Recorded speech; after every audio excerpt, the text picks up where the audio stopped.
ভয়ঙ্কর বাংলা গল্প অভিশপ্ত বন।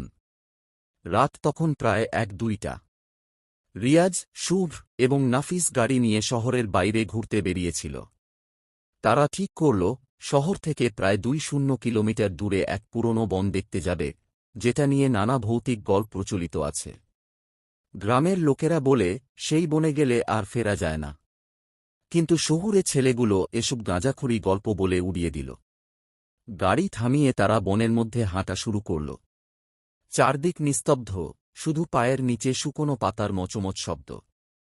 হঠাৎ কোথাও থেকে এক ঠান্ডা বাতাস এলো, আর পাতার আড়ালে একটা ছায়ামূর্তি নড়ে উঠল। এই কে ওখানে? রিয়াজ চিৎকার করল। কোনো উত্তর এলো না, কিন্তু গাছের ডালপালাগুলো কেমন যেন নিজের থেকেই দুলতে লাগল। নাফিস বলল, চলো ফিরে যাই, ভালো লাগছে না।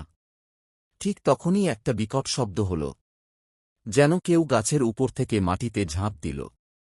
ছেলেগুলো পেছন ফিরে তাকাল, আর যা দেখল তাতে তাদের রক্তহীন হয়ে গেল।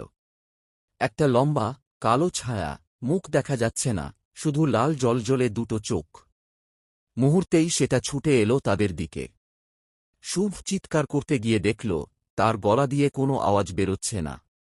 রিয়াজ দৌড়াতে গিয়ে হোঁচ খেয়ে পড়ে গেল, আর তখনই সেই ছায়াটা তার উপর ঝাঁপিয়ে পড়ল। গভীর রাতে বনের দিকে কেউ যায় না, কারণ যারা গেছে তারা আর কখনো ফিরে আসেনি।